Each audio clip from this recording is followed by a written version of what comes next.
Why, hello there, Hillary. Hi, Jenny. How are you? I'm hanging in there. How about yourself? Well, side A, this is going to be a little different, but side A, we're going to talk about Glen Hansard. May his memory be a blessing. I have some notes. Do you have anything you want to say first? No, no, I don't have any notes. Just what a gift to the world musically and Irish traditionally, and to see all of the tributes from all of his friends and just the absolutely heartfelt and gorgeous things that they've been saying about him. It just what a loss for that community. And yeah, and I'm sorry for any of you or all of you who feel that harder than others. So yeah, that was a rough loss. Yeah. Really rough. Okay, so Glenn was 56 years old. He was in the band The Frames, and then he was in Swell Season, which if you ever saw once, that's the origin of that Mhm. movie. So I had never heard of it. And then like years and years ago, I had like really long time ago, I couldn't sleep and I was up in the middle of the night and I'm like, let's see what's on TV. And it came up and I'm like, I'd never heard of this before. I don't know why it was under my radar and I fell in love with that movie. Also, he was in one of our favorite movies, The Commitments, which I didn't put that together until well after once. He Right. was he was born in Ballymun, so he put together Christmas Eve busking to raise money for the Simon community, which aids in those without homes in Dublin. And Bono and Edge participated in the busking, which is just such a great idea. I mean, if you've never been to Dublin, like that is those people. The buskers are the rock stars of Right. Dublin. Yeah. It's anyway. So I think he was just a real true troubadour. Yeah. That's a good way. Yeah. He will be sorely, sorely missed. And I'm sending our condolence to his family, his small son, and Bono and Edge and all the U2s I'm sure that's a great loss for them. Yeah. So anyway, Glenn, That's I've never done that before. just following your lead. I don't know what that was about. Hope he's got a Okay. sense of humor. Okay. Right. Okay. Side B is Fireflies. Look here.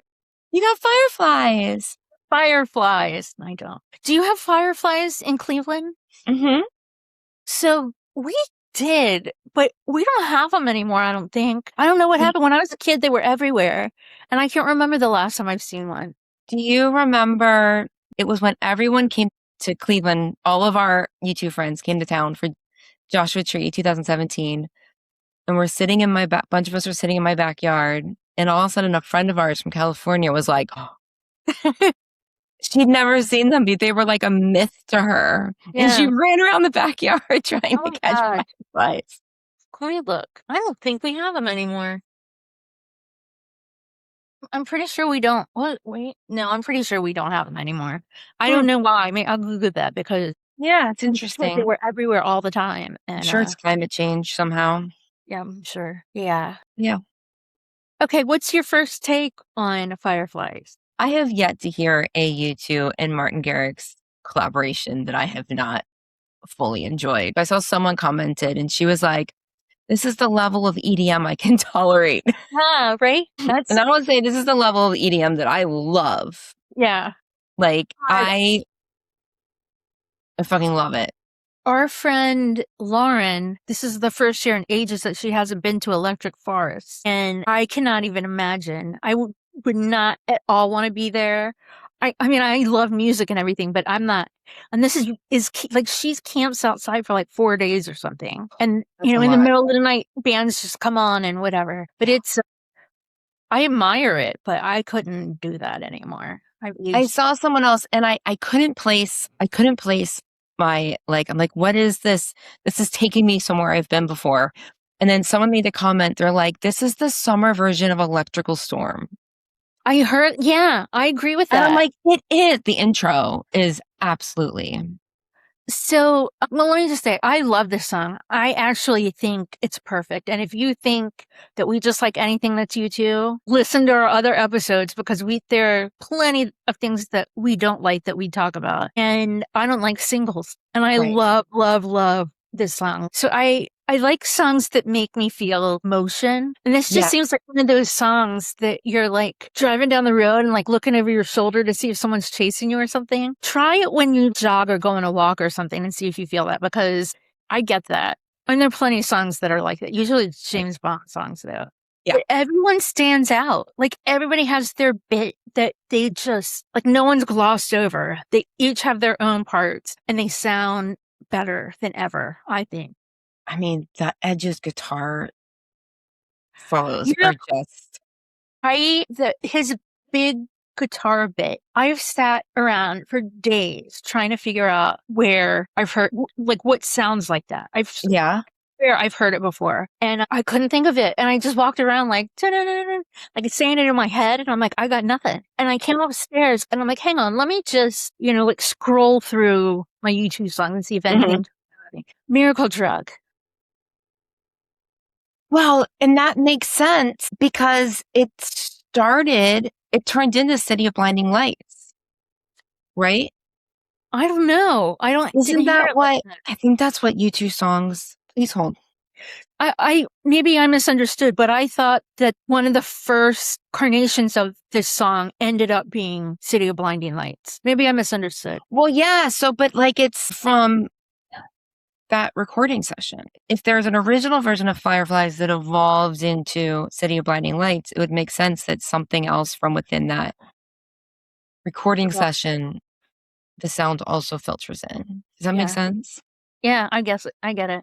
But I guess like Bono and Martin, just call him Martin. Marty, whatever. He's like Martin Garrix. It's one word. It's one name. They've been working, they started like, I guess, FaceTiming during COVID. And this. No? We could have FaceTimed. We're here every week. We're here. But anyway, this has been like a work in progress. And it's cute how he's been like folded into the Houston family. Yeah, that is cute. So my take on this, I love it. Nothing wrong with it. I mean, and I love Martin Garrix, but I feel like they shouldn't let someone like, I know he's not invading there. He's welcome to be there, but I think that they invest in people often too much. And again, love Martin Garrix. But I mean, I'm speaking of, Brian Eno, and like they need to make sure that that their music sounds like their music, which it does. But like, when you listen to a No Line, that's not U2 mostly. It's Brian Eno. Mostly Passengers. Yeah. But I mean, I just feel like that relationship ran its course many, many, many years ago. And I just feel like, don't stay true to you. Right. Don't need to go back to that. So it's nice. It's nice that like Jackknife Lee has been coming in and Ryan Tedder. And I mean, and all this has been going on for a long. These aren't like new things, but Martin Garrix, and there's stuff like on the EPs that you can tell is influenced. I don't know if he has any credits on it, but he's definitely credited as like influencing some of the stuff. Yeah. My brain is not telling me which songs because it's tired and perimenopausal. But I like his influence on them. And what I like about this song, as opposed to say, so like, okay, let me step back a sec. I do have this question for Bon Over Whiskey Cake, and I want to know about Street of Dreams. What came first? Like finishing a song for this project with the youth in the World Cup, or finishing this song and then it matched? Like, we are the people, does that make sense? Like, knowing Street of Dreams in the context of like supporting a youth program, it's perfect. Yeah. And I feel like We Are the People We're Waiting For also felt like we're coming out of COVID. This is a huge event. We're here together. It felt like a new kind of, me too, but it felt like for the moment. Right. Well, Fireflies doesn't feel, it just feels like art was created. It's not going anywhere. Like, yeah, you know what I mean? Like, but doesn't feel like it was made for something. Yeah. And so then thinking about making sure they sound like U2, I've been listening to Fireflies and Street of Dreams back to back, trying to feel like if something felt superior to the other, because there's so much talk about that. And yeah, Fireflies is a way better song, like so much of it. But Street of Dreams sounds like you too. That sounds like a band. It does. I get that. So, but it's just like hearing the juxtaposition is. Yeah. So anyway, we asked you guys what you thought about it, and either people love it or people had stupid ass answers to why they didn't like it. And so one of the things said, they're not his lyrics. They're so, like, they have so many effects over them that it doesn't sound like it's Bono. Oh, his voice does have effects, but it's just to make his voice sound kind of cool, not better. Like, that's all his voice. There's just like a little echo every once in a while, which I don't have a problem with. But it doesn't. I mean, I don't take it as something that they're not. Look, I hate to say Britney Spears, but like you never hear Britney Spears sing. That's her auto-tune stuff. Right. This is people accuse of this being auto-tuned and everything, and also I'm like, why not? I know, I guess so, but I don't feel like the effects are that heavy. There's just like a little reverb in his voice or something. I think his voice sounds very cool. I think it's amazing. I cannot wait to hear this live. Okay, so my next interesting thing is there's a line that says, "I'll meet you in the air tonight." And that just sounds like a tie-in to In a Life. I love that. So a few of you said that you don't like the song because it doesn't sound like classic U2. Well, to that I say, grow up, because the classic U2 What is I know. Classic U2? I don't know either, but I mean, when I think about classic U2, I think about Boy, October, and War, nothing further than that. So like, I think Joshua Tree and only Joshua Tree is what, in my mind, that's what they're talking about. And they haven't listened to anything since then, right? Now, I just don't even talk to us if you there's like that's grow up, because they have. And if you don't like that, then don't listen to them. Yeah. And I think like there is a U2 sound that changes, but it all has a through line in it. And that's in this song. Yeah. So. Yeah. Anyway, I'm in love with this song. I'm in love. I want to sit down. I've read the lyrics a bunch while listening to it, but I haven't really sat down with it. And so I know like Bono's not the only one credited with the lyrics. There's Edge and Martin Garrix and Simon someone. God, I can't think of his name. Again, hormones. But he's done other work with Martin Garrix and maybe Bono as well. So who knows where the lyrics come from, but I hear, like you said, the meet you in the air, that's there. And that's also, when I think about him talking about things in the air, to me, that's radio waves. Okay. Because when Sirius came out, when they got their Sirius channel, there was a lot of talk about that, like the music in the air. I don't know. I'm messing that up. I'm like, is this, two lovers, or is this like soulmates or best friend? Like, I don't know. There's so much going on in there. And I feel a little religion in there, but in a very like spiritual versus biblical way. I would like to dig into them more. Yeah, I've been reading the lyrics all day. I don't know. I never thought I've been busy. And so like, I've never thought about the lyrics. I didn't sit down and take them on until today. And I love them. And it's just all perfect. I do love the refrain. And to me, I like to think that this is very Bono specific, where he just can't keep a secret. Yeah, we can. We can. Yeah. Everything is always known. I don't even know why I even try. Anyway, those just feel like, whether they're of him or not, they just sound like very honest and sincere. Yeah. Like everyone knows. I love that though, in the last long time, he, when people ask him about the album, whatever the album is, he says, talk to Edge. When's it going to be finished? Talk to Edge. Good. No, you know what? I trust Adam. That's who I absolutely trust. I feel like Larry would be like an Edge and Bono kind of far too often. Well, I feel like the last thing I remember Edge saying was some kind of Celtic. What did he call it? I don't know, like country, Celtic, heavy metal or something like that. I don't know, but I was like, things that's going to change. Yeah. And Bono has been promoting their guitar album for 20 years. Just 20 years? 30. Yeah, I don't know, but Long it's time. been a very, very long time. Working on a guitar heavy album for Yeah, I would love a guitar heavy album. I would love that. So, yeah, so I did put a note in here saying at the 1 minute 35-second mark, what the hell is that? Like I put it up here and then that's when I thought of Miracle Drive. But it was so weird. I just went like, broop, and it came up and I'm like, that's it? Like that's what I'm thinking of. I'll have to go back and listen to it. Like the part where the lyric goes like, beneath the noise, below the din, I hear your voice. That's, I don't know. I don't know how to say it better, but it just jumped out at me. I believe you. I hope we will remember how we feel right now because there's so much going on and it's so exciting.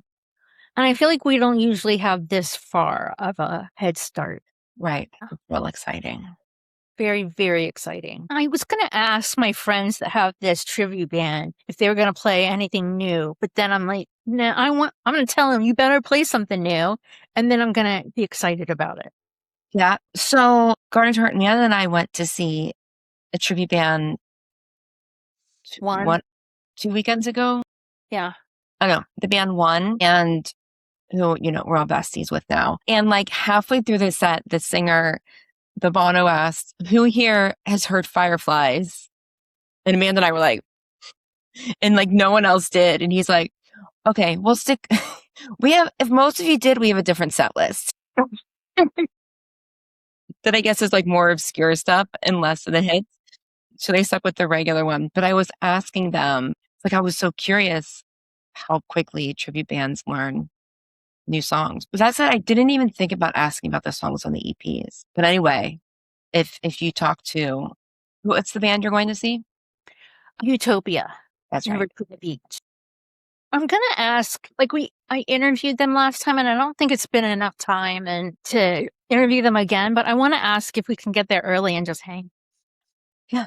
Yeah. So I'm so excited about that. So excited. I wish we could come. Me too, but it'll be okay. I think this is like an annual event. So that's August 29th, right? Yeah. So if you are in the Virginia Beach area, August 29th, go see the tribute band with Hillary. And if you are in the Northern Ohio area, come to U2 conference with me. Yeah, same day.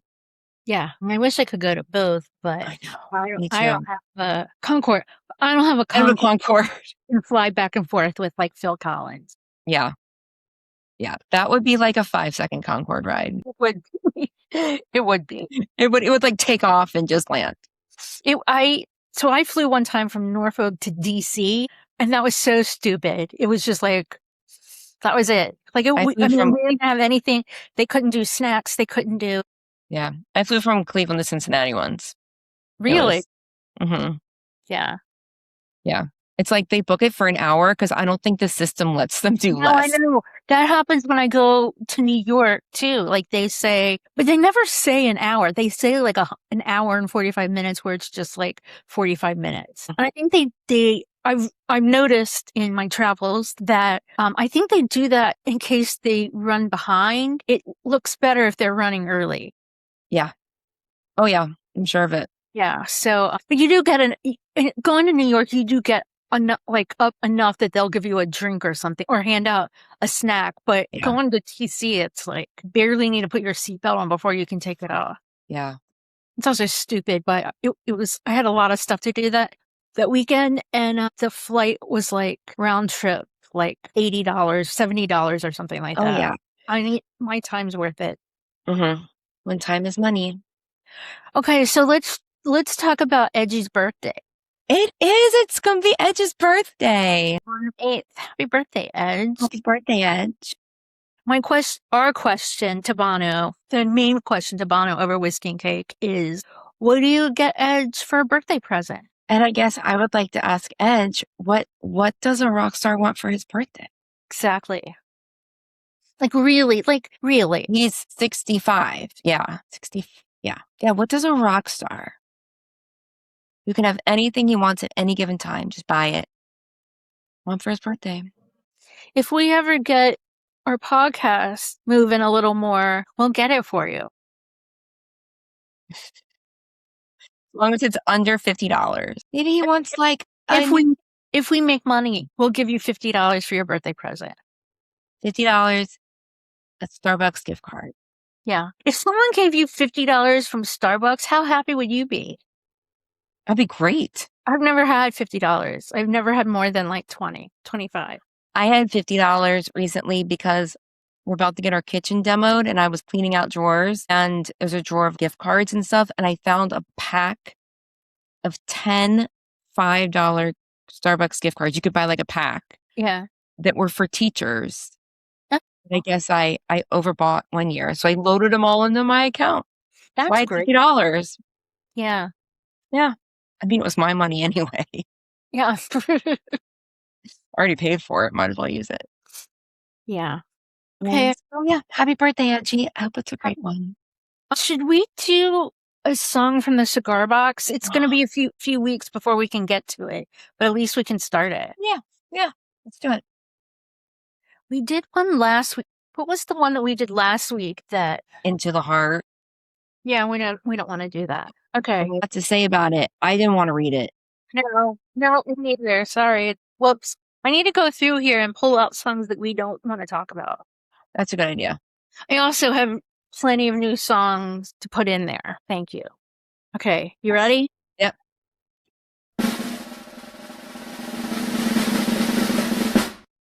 Got part 2. Yes. That's a good one. Yes. That's a very good one. That's a very good one. Yeah. Yeah. I'm here for it. That Into the Heart. Yeah, take that. By the time you're watching this, I will have posted a graphic. Well, thanks for coming along. Thank you. On this ride. As always. Always. And we'll see you next week. Bye. Thanks for listening. Bye. As always. We'll be back next week with more U2-ish content. In the meantime, keep chatting with us on social media at _Garden Tarts. Sign up for our newsletter at thegardentarts.com and share with your YouTube friends. You can support us on Patreon, buy me a coffee, and leave us a 5-star review on Apple Podcasts. Kissing Lips and Breaking Hearts, a U2-ish podcast with the Garden Tarts, is created, produced, and edited by us, the Garden Tarts. Intro and outro music by December. See you next week.